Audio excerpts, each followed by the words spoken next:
What's going on, sports cars fans? Ray from Philly here, and welcome to another discussion for this year's 2023 Baseball Card Hall of Fame. This year is the sixth annual Baseball Card Hall of Fame. And I'm going to bring in my two committee members, Victor and Michael, and also another special guest for the third year in a row, Dr. Jim Beckett, who's going to give his picks for his personal ballot this year. I want to welcome everybody, Mike Victor from the Rookie Card Specialist and Dr. Jim Beckett. How's everyone doing tonight? Great. Doing good, guys. How you doing, Dr. Beckett? I'm doing great. I haven't voted yet. I'm trying to figure out how many times I will vote. So, We know you're tired. You had a long week with the National. Hope everything went well with that. I heard it was record-breaking with the attendance. It's a good kind of tired.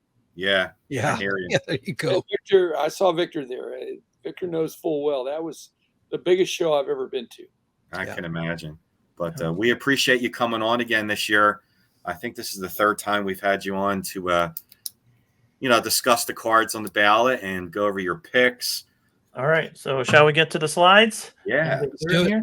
All right. So, Dr. Beckett, you want to share a little bit about your podcast? I want to just do my podcast. It's Okay. Sports Card Insights, and it's available wherever podcasts are. And that's kind of my main vehicle for reaching out and broadcasting to collectors in the hobby that I love so much. All right. So, here's the first card on the ballot, Cap Anson from 1887, the old Judge cards. This one has a blank back. What do you think of Cap? Is this the right card for him? I mean, he's got some more here. It's not a bad choice. I mean, the old Judge is great. It may or may not get selected just because it's so old, but it's one of the iconic cards. So does this one have your vote, Dr. Beckett, or you? Well, I think you had me at Old Judge. Old Judge was a landmark issue. Of the 5 or 6 Anson cards you put up there, the top 3 were on top, and the Mayos and the Buckners are not as good. The Goodman Champion is a beautiful card. Allen Ginter would be a worthy candidate, but Old Judge was one of the. I mean, it predates those others, I think, as well. Mm-hmm. So that's hard to beat. That's a good choice. Okay, yeah, that's a good choice. You guys have made some great choices. Well, here's the second card from Goodwin Champions, the Mike King Kelly. See, I compared both these guys, and I thought either Cap Anson. I wasn't going to take both, and I think King Kelly should get in, not just because it's an amazing looking card and a great addition to any collection. He had historical significance as well, but so did Cap Anson. So I lean toward Cap Anson on the old Judge, and I think I'd have Mike King Kelly waiting a little bit, but not for long. On to another Wagner card. We do have, obviously, the T206 portrait card in there, but this is the one we selected him, the caramel card. He does have a few more here that I was looking at, but we picked the caramel one. So do you like our pick, or should we wait on a Wagner for a while, or what do you think? But I mean, it's such a distant. I mean, I don't even know that it is the second best Wagner card. It was not on my ballot. It's a great card. I'd love to have it. I have 30 something of these out of the 40 that I have. This is what I don't have. So I'm not voting. I'm not voting for it because I don't have it, but I don't have it. And I don't think it's as historically important as some of the other cards on the ballot. Mm-hmm. Hey, Mike, go back to that picture with the 4 of them. The second one from the right, the 1910 E91C American Caramel. That is a very good one. I know a couple people will have that card. That's a great one. But it's not even him. Yeah, I know. It's a representation of a ball player. Right. Some of the caramel cards were drawings that were generic or somewhat generic. And I just like where it's Hans instead of Honus. Absolutely. I thought that was different. Yeah. But okay. All right, the next one's the Ramley, Walter Johnson, the best card in the set. There's an Eddie Plank, who's a distant second. So How many years has this one been on the ballot? Uh, Quite a while, I think. yeah, 2 or 3 now. Yeah. we might. Well, we can't take it off because it's not in the bottom 5. But Right. if Right. Dr. Beckett Mhm. has a suggestion, I'm voting for it, guys. I mean, oh well, then it's there a you go. fabulous card. Like you said, it's one of the things interesting about it. But back in the day when I was first collecting, Ramleys were always revered, and they had a special place because they were an odd size. Right. They weren't T206 size, they weren't Gaudy size, they were in between. And this is clearly the key card of that set, and Mhm.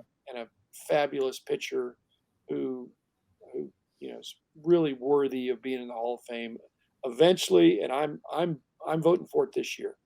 Okay. Okay. Yeah, I learned that this was like the most expensive cigarette that you could buy, back in 1909. And then there was even another back, a TTT back. And I don't know what TTT means, but apparently some of them have those backs because they come in this different tobacco product there on the right. So there's a couple different sizes. So Interesting. yeah, there's so much I don't know about pre-war cards, and it was really neat to prepare for this interview. So you got that vote there. So we'll move on to Cy Young, the Glove Shows card. Couldn't vote for it. When I'm thinking T206s, I'm not thinking about Cy Young. I'm thinking Mhm. about Wagner and then Plank, which is the next guy. So Okay. I voted for Plank, and I wasn't going to put in two T206s. Okay. Again, a great So- card, but Okay. So here's a few other Cy Youngs. Would you have selected another one of Cy Young's cards, or he's Well, just not there yet? well, again, if I were in a perfect world, I'd be trying to get representation for the Hall of Fame from sets that are not Yeah. otherwise included. Do you have any gold borders yet? We just have the Christy Mathewson from the set. Well, still, that's an E90. That's the card. But still, none of those are Yeah. dominate the others. So, but Cy Young needs to be in at some point. Right. Yeah. All right, we'll keep going. So you want to vote for the Eddie Plank? I'm in with Plank. Yeah. Okay. It's again, if this were 30 or 40 years ago, Plank would be first ballot, Yeah. first group. Yep. That's because he's part of this big four. Yep. Yeah. Wagner, It was Plank. the Mount Rushmore of cards back in the 80s. Yep. So these are the big four that make it tough to go. 524, I think, is the set total. So, all right. So we got a vote for Plank. So another T206 speaker. So I found that this card was used this image was used in a couple of his cards, but I think it's his first year. What did I find? Some speaker cards. Found some more speaker cards. Yeah, I'm looking for that T207 brown back. Yep. Some other great cards that I found, but too many T206s for Dr. Beckett. So we'll just, I guess, keep moving on. The M116s, they're a really interesting set. There ought to be some representation there. Yeah. Those are beautiful cards. Yeah. All right. So we got the Lou Gehrig card, rookie, I think, because he first came up in the league in 1923 and played a few games, but his first full year was 1925 with the Yankees. Hey, Victor, can a rookie be an oversized card? Yeah, not an exhibit. No, not in my book. Anyways, they were just that image was used for how many years? How many years did we couldn't even tell what year they were printed in? I guess now we can. There's been a system implemented that kind of cracked the code, right? Mm-hmm. And then you have the distribution method of it was inside of these little vending machines. Just never really viewed as a rookie card. Rookie card. Okay. Yeah. That's just my opinion anyways. Yeah. There weren't, you're right, Victor, but historically that's true. But the last 10 or 15 years, it's really, I guess, has been recognized as a rookie card, which I'm with you, Victor. It breaks all the old rules, but but then enough people are chasing it that it's driven the price way up. Well, I Yeah. think they're readily available, which is good with the exhibits, and they're typically not all that expensive. They're Well, typically, this card is expensive, but I'm sure, yeah.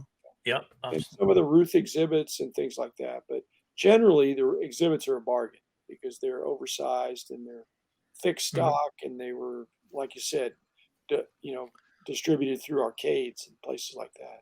Was this one of Dr. Beckett's suggestions last year? I'm trying to remember if this was one Yes, of it was. Okay. You're killing me, guys. I have this card, so I am completely unbiased. I really think this is a worthy card, and I did vote for it. Okay. All right. You got it. I looked up Lou Gehrig cards, and he has a strip card that same year. So Oh, that's a rookie card too, then, right? yeah. But this set has a bunch of movie stars and boxers in it, and a SGC3 sold for 19 grand earlier this year. Yeah. This is through Vintage Card Prices. Then I found some crazy prices for that exhibit card that maybe Dr. Beckett can retire on. 800,000. That's an incredible price. I think that's the highest grade that they have, a 6. And then they sold another 5 for $1 million at the peak. And July of 2021. During the boom. Yeah, through the boom. And then there's this one here is autographed. That's incredible. Oh my God. Does that look like a bargain? Wow. 174,000, yeah. And it just sold a couple months ago Wow. through Heritage. So What's the pop reports on this thing? I wonder. Not many. let's see. There's 27 total graded by PSA and 29 by SGC. Oh, I see why, because it's damaged. That price it's pretty damaged on the upper left corner there. That's a one card condition. Yeah. Yeah. 6 autograph or 8 autograph. Yeah, but it's But autographed. I'd like to have that. Now, I actually do have the card, and this is the problem with pop reports. Mine is not graded. Mhm. I may eventually grade it, but it's just sitting in a bank vault. Mm-hmm. Yep. So, all right. Well, we got that vote for Dr. Beckett there. What about another Gehrig here? Is DeLong? Rookie card too, right? Well, I couldn't do both, but that is on a lot of people's grail list. I've never had that card. I could have had it, and I don't have it, and I'm frustrated because that's a Mhm. great card. But that's not why I'm not voting for it. I'm not voting for it because I voted for the exhibit. Okay. But Okay. after a reasonable period of time, this card should get into. It's the key card in the set of a really of a tough set. There are way less of these DeLongs than there are 33 Gaudis. All right. We'll keep moving on. So Dizzy Dean rookie card from his Gaudi. What do you think? Well, he's at best the 7th best card in the set. I mean, there's 4 Ruths and 2 Gehrigs. He doesn't compete with them. It's a beautiful card. Again, maybe it should get in there eventually, but it's, he was a personality. He was a great pitcher. Yeah. He's worthy of being in the Hall of Fame, but I'd make him wait a little bit. Okay. I think he'll eventually get in this Baseball Card Hall of Fame, but I didn't vote for him this time. But he's a worthy candidate. Yeah. And he doesn't get as much respect as he should. He was a great slugger. All right. So the Gaudi heads up with cartoons, Joe DiMaggio. I think this is one of your suggestions. Yep. Well, I mean, number one, I would eventually vote for it. I didn't have room on my ballot this time, but you're totally doing the right thing by choosing the second series that has the cartoons. Yeah. I believe they're slightly tougher, but they're also just more of a work of art. The detail, I think it's an amazing set. I have that card. My card is not as good. It's not a good condition as what you're showing in this picture, but it's still a nice card. I love that card.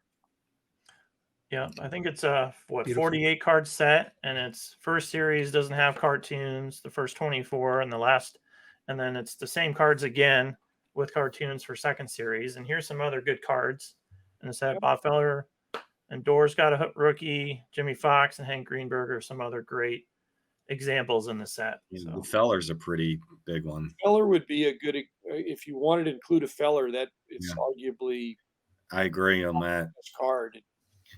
But like I said, I wouldn't put in the DiMaggio and the Feller. But I don't know that voters are going to quibble. They're just going to look at the 40 cards and pick the 10 best. Okay. Yep. All right. So now we're into a rookie card of the Yogi Berra, 1948. What do you think? Is this the right Bowman card? Should we have one of these instead? I mean, is it just? Well, it's hard to argue against the rookie. Yeah, he deserves to be in the Hall of Fame. Is the 51 Bowman? Is that card number 1? No. 2. Yeah, he's the second card. Yeah. Whitey Ford is number 1. Okay. Still, I think there's some, prestige of being at the top of the set. But none of the, again, I guess I'd have to pick 48. It might be an opportunity to go more toward a regional or some other kind of a tip top or something that was, different. But on bread, perhaps, something. Yeah. Yeah, he's got an older 47 Bond bread, I think. So does the Berra have your vote or not? No, I didn't. But I like the card, but I don't. No. All right. So the next card is this 1950-51 Tosteros. Did I say that right, Victor? Toleteros. Toleteros. So, yeah. I'll give credit to Ray. He found this card on, I think, a PSA registry list or something. Yeah, I'm we curious. Really learned a lot about this. Card. It didn't get respect back in the old days. It wasn't very well known. Anything that was outside the United States, because this is kind of either a Cuban or Puerto Rican or some other kind of card, they just didn't get respect. And then all of a sudden, when the hobby started growing and people looking for other stuff, this is a great card.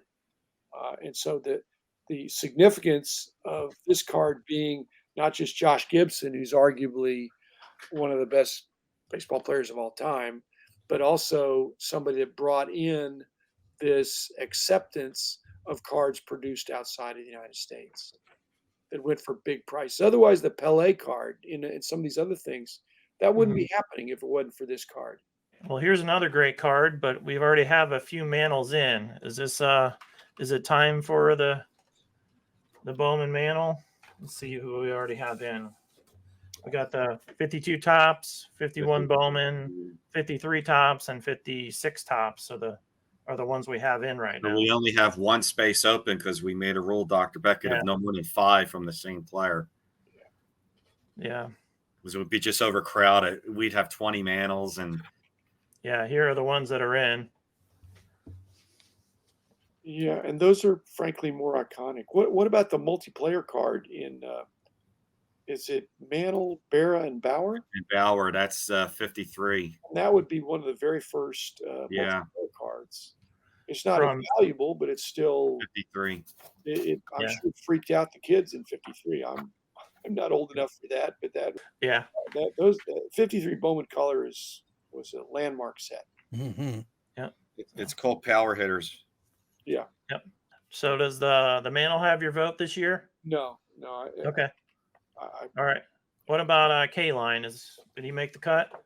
I didn't vote for him, but I love the card. I think it's a beautiful card and again a worthy subject. And when you think of the 54 tops, you're thinking about Aaron first, and then maybe Banks second and K-Line third. But Banks and K-Line were pretty even for a long time. But both of them are great.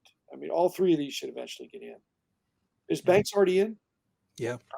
Okay. Yep. Well, I'd make K-Line wait one more year at least. There's 350. There's 254 tops, Banks and Aaron. Yeah. Okay. Yep.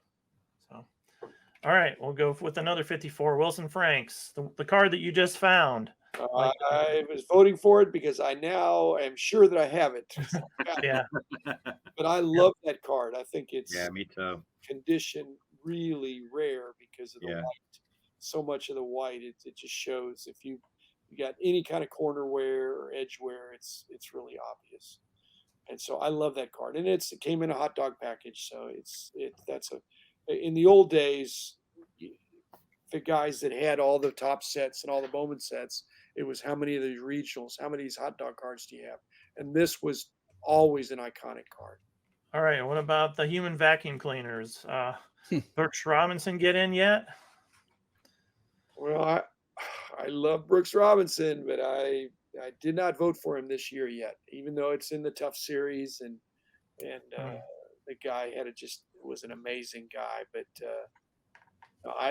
I'm going to make him wait. I probably would make all those guys wait, but it's not because it isn't a beautiful set. It's one of my favorite sets in the 50s. Yeah. Frank Robinson's in. That's Yeah, the only Frank. one of those four that he's in. But Well, what other Brooks card would you put in? That's arguably the card to put in, I think, if you're yeah, pulling Yeah. any. absolutely my favorite. He has the 67, the short print high number, which is pretty valuable, but that's Number It's- 600 or something. Yeah. I mean, it's got to be his rookie for Brooks. I know you know the picture there, but if you show Brooks in his 57 card and then Brooks in his 58 card, Oh, it's a terrible card. looks like it's his little brother or kind of confused cousin. Yeah. It's not a great pose. It's not a great picture. Whereas at 57, you see all the potential of this future Hall of Famer. All right. Speaking of 58s, we have the Roger Maris rookie card with the Cleveland Indians. I made it wait, guys. I just made it wait. Okay. Eventually should get in because the guy even with what Aaron Judge has done, this guy had an amazing season in 1961 and under immense pressure that probably contributed to his early death. That was an amazing. In fact, there's a Hall of Fame for your best 5 years. He's in first ballot. Yeah, Yeah. easily. Just didn't have the longevity, and I think that took it out of him. Yeah, two-time AL MVP in 1661, and they retired his number 9 and Yankee Stadium. So yeah, he passed away in 1985 at age 51. So did you ever meet him, Dr. Beckett? I never met him, but I think I met some of his family members. He just was a solid. He was from North Dakota or South Dakota or something. Just a really Midwestern kind of guy. And you stick that guy in the Big Apple, that's tough. That's tough. Mhm. Yeah. Yeah, absolutely. So, All well, right. this guy was definitely tough. Tom Seaver. This is a rookie card. Tom, terrific. What do you think? I didn't vote for it. Again, Brooks Robinson, as we mentioned, the 67 Brooks Robinson, number 600 maybe.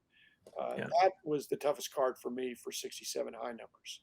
The Seaver was tougher than the Carew, but I'd make Seaver and Carew wait. I mean, again, if you keep going for a number of years, they'd eventually get in. But Right. it's a great card. It's a tough card, but it's I just would make it wait. I was, Actually, I like the aesthetics of the 68 card better.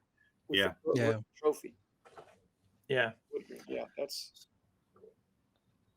Yeah. So would you have this one wait too, the 68, even though it's not as hard to get? absolutely. Yeah, absolutely. Okay. I was updating my spreadsheet to take to the national with me, Mhm. and I was doing a bunch of price updating on the vintage side of things.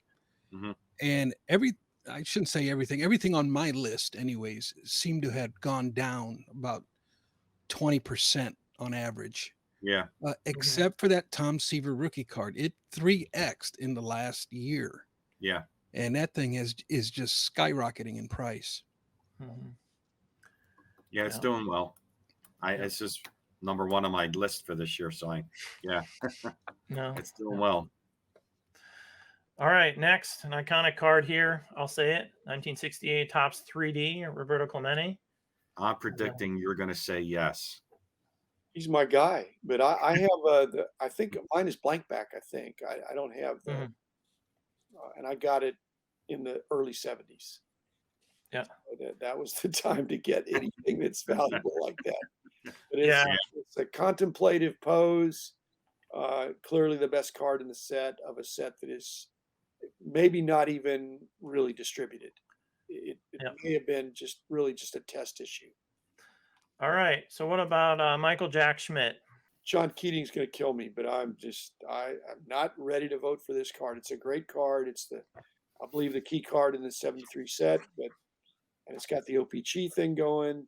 But I just would make him wait. It's a great card, but I don't vote for that much in the 70s and 80s, as you guys have found out, that many of your voters kind of get a heavy bias toward vintage, and this is still vintage, but it's more recent vintage.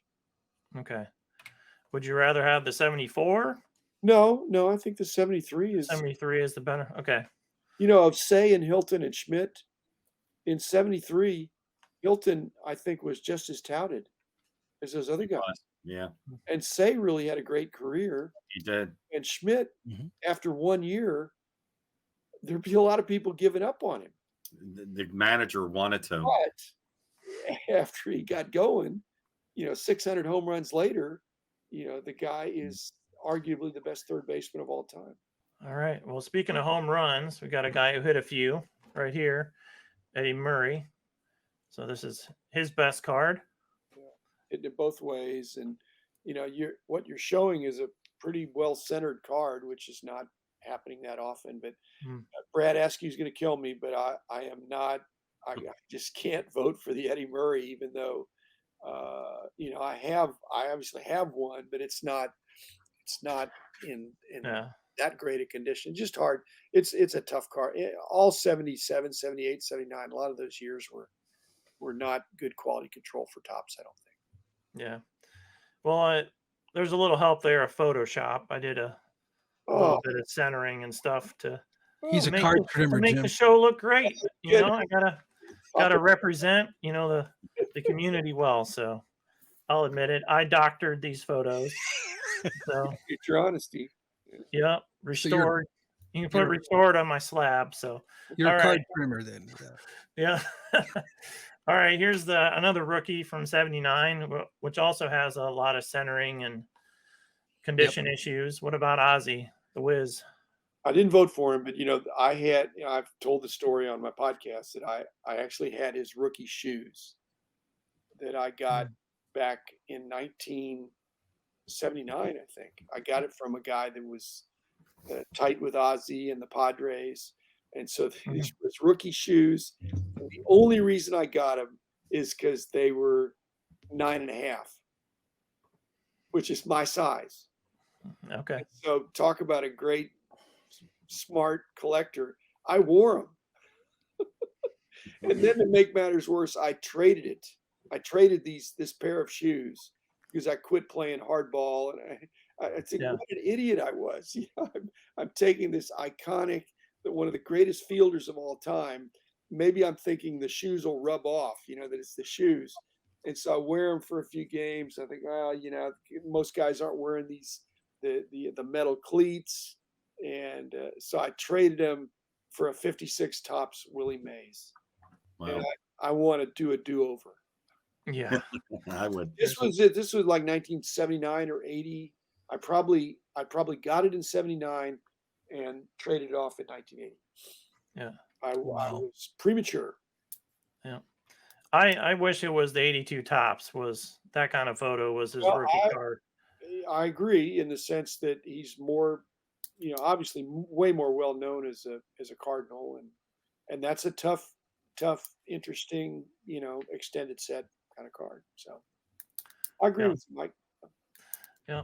All right. The next one. This one's a new card on the ballot. The 1980 Charlotte O's, the orange card, which is a lot harder to find. And I actually looked up on this website, ripkenintheminors.com, and it showed a bit about this card and the whole team set. So I'll go to this next slide. So there's two of them. I don't know if you know much about this card, Dr. Beckett, but the blue. I have the blue one. You got the blue one? It's on my wall, and the orange is incredibly tough. Mm-hmm. So the blue one came out of these team sets that were given away at Crockett Park in 1980. So people would just get those. And there's 28 cards in the blue, but in the orange, there's 3 less cards, and there's 25 cards there.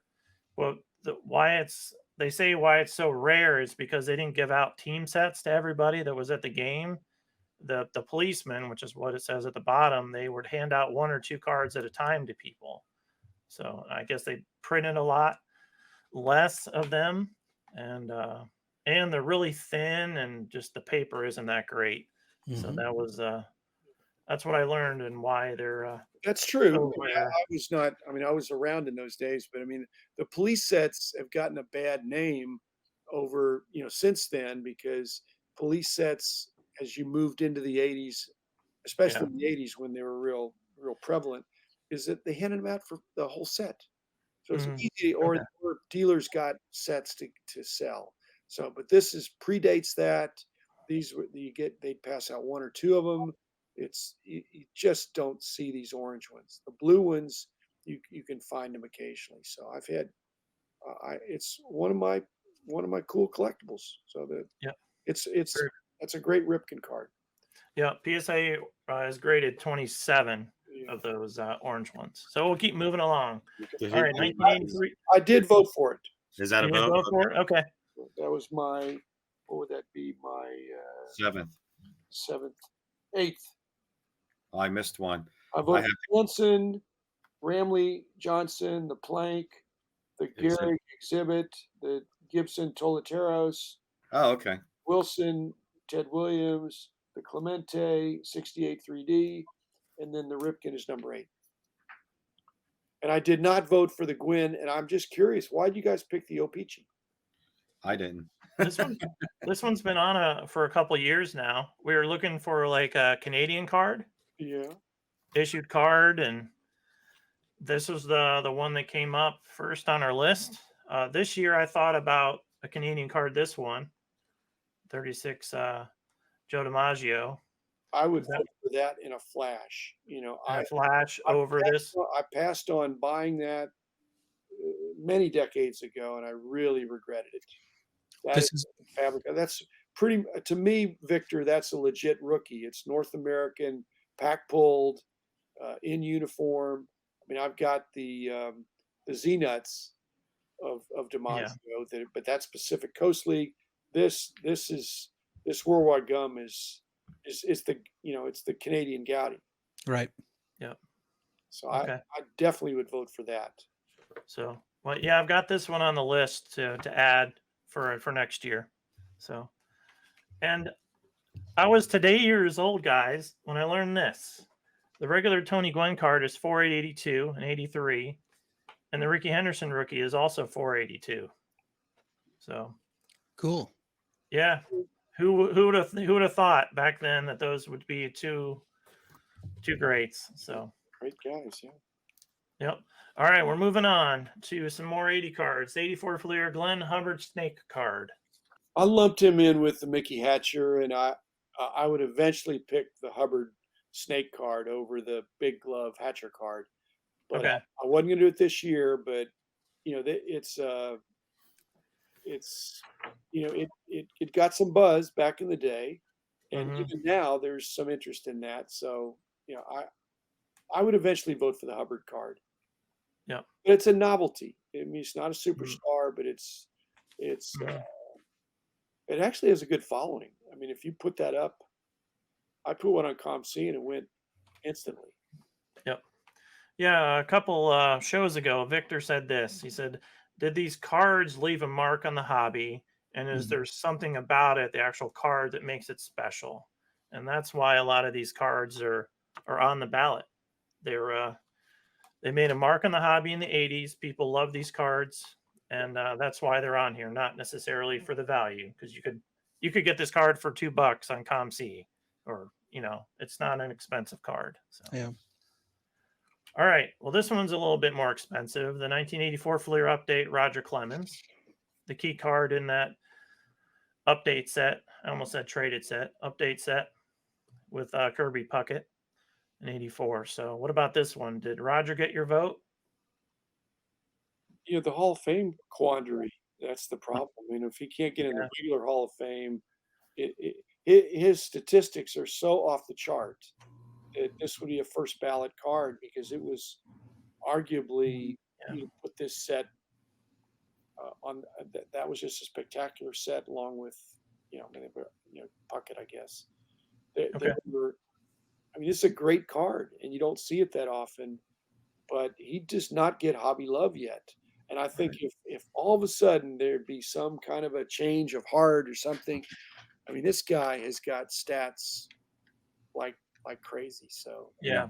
this eventually should get in. Just like I really believe he should eventually get in the Hall of Fame. I agree.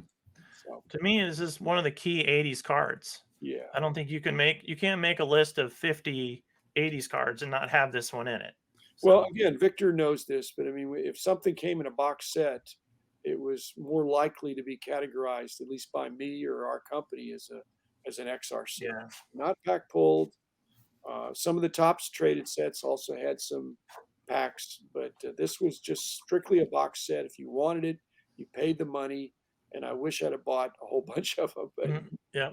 I've got one. And they were only available in hobby shops when they first came out. Yeah. Yep. So I know Roger Clemens. I got his. I bought a in-person autograph at the National this year, and I got his rookie card signed. But I can tell you one thing: his Hobby Love, I believe, is growing. He just started signing recently, and he had a good 3.5 hours worth of signing. That's how many people were waiting for his signature. It was insane. Victor, he's got upside. He's got upside. Yeah. Tremendous. Yeah. Yep. yeah, there's a lot to say for being a decent guy, a good person to the fan base, maybe apologizing. Well, we'll see about that. He's kind of an alpha male, he Yeah. basically, but he was for some period of almost 20 years, he was one of the dominant pitchers in the game. Mhm. Yeah. Well, here's another dominant guy right here, Mr. Barry Bonds. Same thing.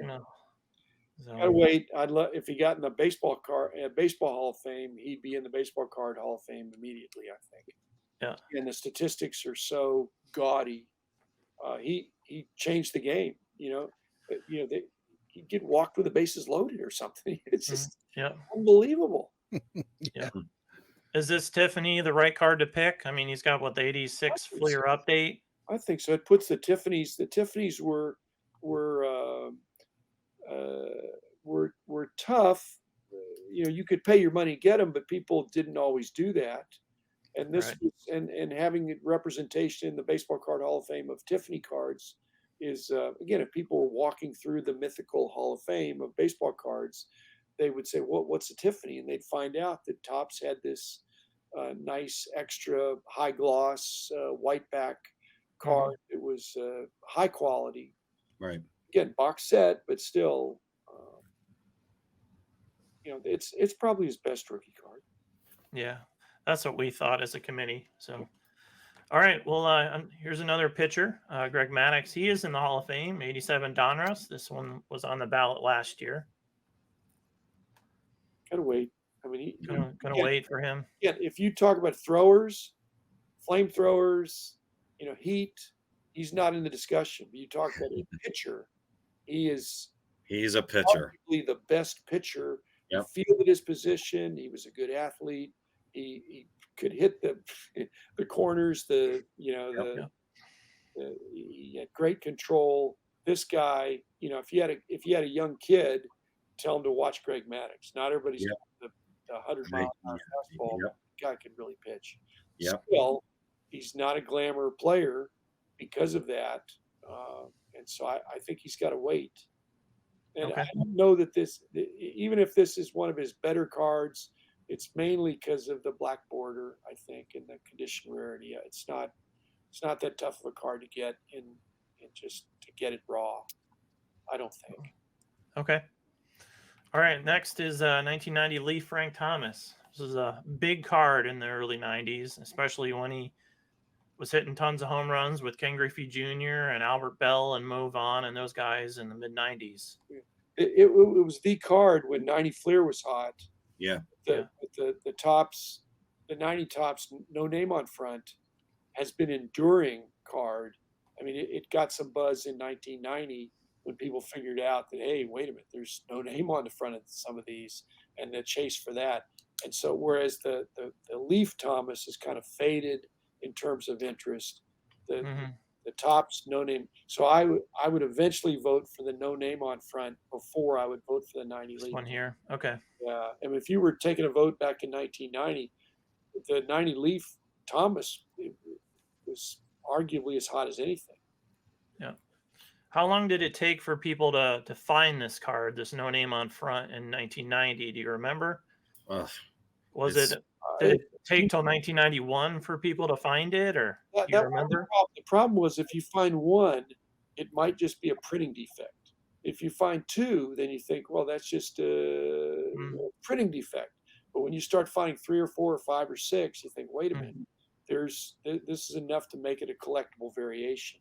And that happened over time, and maybe some more have come out, but it's still really scarce. It's really scarce, and it draws interest if it's rated, authenticated, and in some of the big auctions.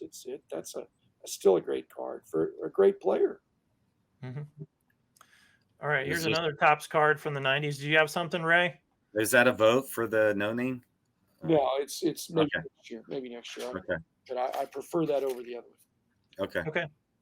All right, next we got the Desert Storm card, 91 Topps, Chipper Jones rookie. I don't have it, but I did vote for it, and it's basically because I am an American. And I served in the army. Amen, brother. Served in the America. army, and I think anything that makes people come into this virtual baseball card Hall of Fame and say, "Hey, Daddy, what's Desert Shield?" You know, the story is that Topps put out these cards to encourage the service men and women that were in Iraq. Yep. So I think it's worthy of just having that story be told. And Chipper's the key guy in that. Yep. Yep. And if you can't tell, below where it says number 1 draft pick, there's a stamp, and that's how you can tell that it's, a Desert Shield card. So it's an identical set to the regular one except for the stamp. So, all right. So we'll move on to another 91 card, the Upper Deck Michael Jordan. I think this is his first baseball card. I think so. And this was big for me when I was 12, trying to open packs. Victor was opening packs too. Oh yeah, trying to pull this card. So never got it either. This card back in 1991, it was kind of a joke that they called it an SP because it really was not that tough. Okay. And I just want to tell you guys, I think next you've already done a football card Hall of Fame. That's rolling. Yeah. But when you do a basketball card Hall of Fame, have a hallway that goes between the baseball card Hall of Fame Okay. baseball card Hall of Fame, and put this card in the hallway that connects those two, because explaining why Michael Jordan, the greatest basketball player of the time, stepped away and became not a great baseball player. It's amazing that he was even, he had some moments in the minors, but this card represents that, and that was a cultural moment for baseball and basketball. And so I'd love to see it get in eventually, but I don't have it this year. Okay. What about 1992 Bowman, the Mariano Rivera rookie card? Don't get mad at me, Victor, but this is a rookie card that breaks a lot of the rules. But I think even in the beginning, it was recognized as a rookie card. And it pains me to say that, but seeing this skinny kid in bloomer slacks that went on to become the greatest closer that I've seen, this is catching a moment in history that who's this skinny kid? And 20 years later, the guy has broken all the save records, I think, and all the greatest closer of all time. So I have it in, and it just proves that you can't judge the book by its cover. It's pretty inauspicious, unassuming start for a young guy that it's the reason why some of the Bowman prospecting is a thing now. Yep. Yeah. Good 92 Bowman was huge. The price of packs, everything. When they came back in 89, 90, 92 was it. I mean, I like the 93 card a lot better, but Yeah, I do too. but But even 92 then, is where it's at. he wasn't in the league yet. I don't think he debuted until No. what, 95? 95, yeah. Yeah. Is there a discrepancy with this 92 Bowman saying that it's not a rookie card, or some sort of? I mean, Victor, I think it's pretty accepted that that's. Yeah, it's always been accepted as the RC. But Bowman before that, 89, 90, 91, they weren't great sets. I mean, the Griffey card and other things, they just got no respect. But the 92 Bowman, either they limited the production and it had a clean look to them, and it was a bigger set. For some reason, collectors really were interested in that. So Yeah, it's a great card, and it's a tough card to get in a 9 or 10, I think, too. like there was cards, rookies that came out in 91 Bowman, and their 92 Bowman's worth more, like Chipper Jones and Pedro Martinez. Everyone goes after the 92 Bowmans for those guys. Good example. Yep. I have them both, the 92. Awesome. Yeah, I have them both. They're both great cards. Yeah. So let's keep moving. We got the 94 Upper Deck SB A-Rod. It's on here. It's a significant card. It was a big deal in mid 90s. I lived it, and so did you guys. That's why it's on the ballot. This is a great player. It's a great player, but there's a reason why it's new this year, because he has lovers and haters. Mm-hmm. So, but the stats don't lie, and this eventually should get in. It's I didn't vote for it, but actually, I think I'm out of votes. Yeah, I didn't vote for it, and I don't know that I would have. It's pretty far down the line for me. Yeah. Well, we needed some cards to represent the 90s. Yeah, and, but the 93 Upper Deck SP was the iconic set. that's what Jeter. Yeah. And so this one adds a foil, just like the Jeter did. Yeah, but the contribution to the design aesthetic of cards was more from 93. The 94 was just more of the same and a great looking set, but an A-Rod get it eventually, but I actually like his 94 Flair card is really nice. Good looking. Yep. All right, well, let's keep moving. We're running out of time here. We picked a Miggy card. So Topps Chrome's traded. This is the one that we just wanted to add a few guaranteed Hall of Famers here. So we put 2000 Topps Chrome traded up. What do you think about this one? Well, I'm out of votes, but I wouldn't vote for this for a while. I don't think. I think he's a great hitter. He's more of a great hitter than a great player, and just an amazing hitter. And if this is his best card, it still doesn't quicken the pulse. Yeah, he's got an autographed card that's thousands, but this was just but this one is a really great pose. Quicken the pulse. I'm going to use that, Jim, if you don't mind. My heart is not beating. All right. Extra. All right. Last card. This is one we really like with two first ballot Hall of Famers here, Ichiro and Pujols. So we wanted to represent these guys. So this is the one we put up. I almost voted for that. Yeah, this is a great card. Yeah, but my question is to you, Dr. Beckett, would you do this one for both of these guys or two separate? One for Ichiro, and Pujols has quite a few. He has the SP Authentic. He has a Topps Chrome traded. Would this be the one that get both of them, or should we do two separate cards, one for each? I like the idea of having them both because I think it tells a story, and those guys came up, and how would you know, even when they are rookies of the year, how would you know that they'd go on to extended, excellent careers? And then even Pujols got a second wind. When you thought he was completely washed up, he got a second wind. Right. And brought some hobby excitement. So there's new hobby love for Pujols. Ichiro's always had a great following. So I like the card. Like I said, I think when you're going, it's like going to the museum. If you're gazing at a work of art, there needs to be some story behind it, and and if somebody's explaining it to you, and this is a great story of two guys. Pujols, I don't know how old they said he was, Yeah, but he's older. he's older. Yeah. He was, and Ichiro at least admitted that he was older because Mhm, he'd been in Japan playing. mhm. Yeah. Those are two guys that were rookies of the year that were they were men.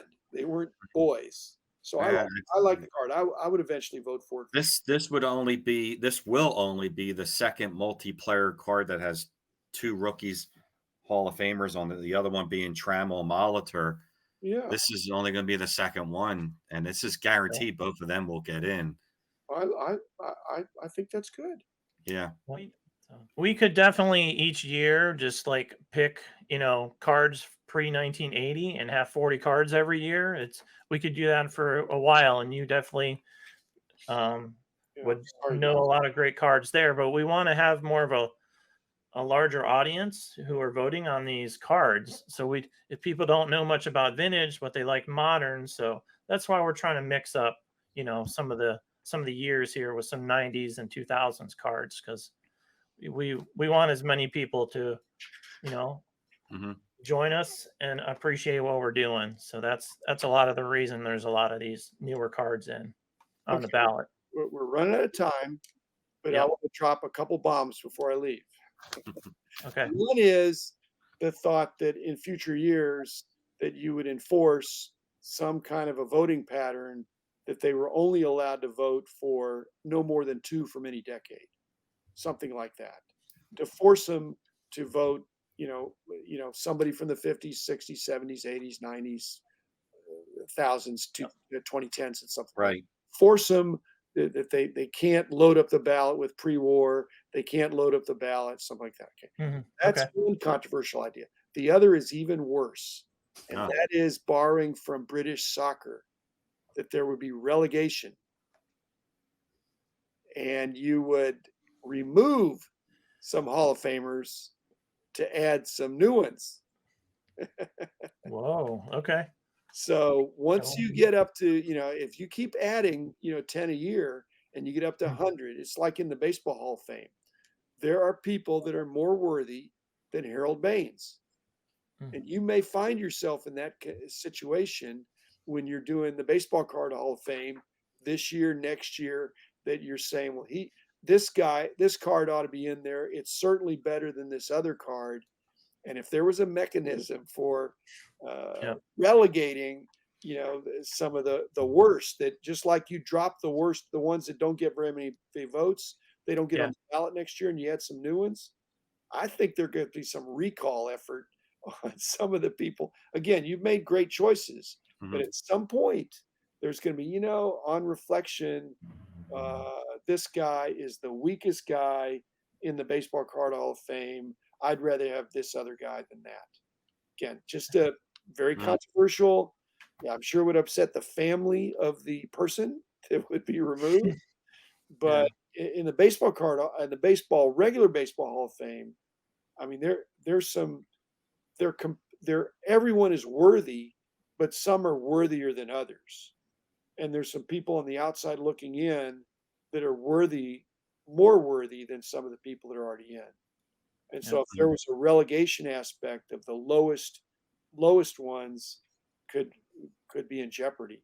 Again, it just would make people mad. But in the social media world, if they love you or hate you, either one of those is good. If they ignore you or don't care, that's bad. That's bad. Yeah. There's no such thing as bad publicity. Bad publicity, no publicity. It's better than no. That's exactly right. All right. Well, Victor, or whoever's got the list there, do you want to just list off his 10 cards and then we can close this out so we can get going? Now, Dr. Beckett, did you already make your vote, or did you want to put it? But how many times? Again, just for people, how many times can I vote? Once. Just once. This is not American Idol. No. There's no lifeline or. All right, guys. I contemplate these things, but I really am a law-abiding citizen. But We haven't voted at all. I mean, I it's been do have, tempting. you guys probably should vote. You shouldn't give yourself extra weight, but there's no reason why you shouldn't be an informed voter and to make your voice heard. But I'm just in a situation where even though I have more than one email address, I'm still going to just vote once because I love the fact that you guys want to hear from the people. Right. Absolutely. It's like a truly democratic situation where you can hear what do the people want, and if they want it, and it's just like when I was doing the price guides. When I got all this price input, I didn't always agree with it, but it's what the people said. Yeah. Well, just to recap what you picked, Dr. Beckett. I don't know if Mike, you want to go through the slides or just have me roll them off. Just roll them off so we can get rolling here. Okay. So the first one was the 1887 Old Judge N172 Cap Anson. Number 2 was the Ramley T204 Walter Johnson. Then the T206 Eddie Plank. 1925 Exhibit Lou Gehrig. 1951 Tolotelos Josh Gibson. 1954 Wilson Franks Ted Williams. 1968 Topps 3D Roberto Clemente. 1982 the minor league card of orange card of Cal Ripken. 1991 Topps Desert Shield Chipper Jones, and the 1992 Bowman Mariano Rivera. Good choices, Dr. Beckett. Well, as last year and the year before, guys, I'm sure I am not 100% with whatever gets in, and I'm fine with it. Just like you guys, your favorite players and choices, the people have a mind of their own, and Yep. I don't represent anybody other than myself, and I bet I'm more than half right, but I bet I'm not. I bet I get 6 out of 10, but I'm surely not going to get 10 out of 10. All right. That's what makes this fun, though. Yeah. And it makes, I'm going to come back next year, guys. Great. Well, we definitely welcome you back. Yeah. All right. Well, thank you again for coming on for the 3rd year in a row, Dr. Beckett, and giving us some time when I know you've had a long few days, and we just appreciate your support all these few years, and definitely for Victor and Ray coming on and continuing to support this passion project that's been going on for now 6 years. So yes, thank you, Dr. Beckett. We really appreciate it once again. Yep. I appreciate you guys. You guys are the ones doing the hard work, and this is a really worthy thing that's hopefully will continue to get bigger and bigger each year. Hope so. Thank you. Any last words, Victor? Nope, that's it. Thanks, Jim. Thank you very much. This weekend. Yeah. All right, guys. Thank you very much. Make sure you get out there and vote. You have until this Friday, August the 4th. Thanks, Mike. Thanks, Victor. And once again, thank you, Dr. Beckett.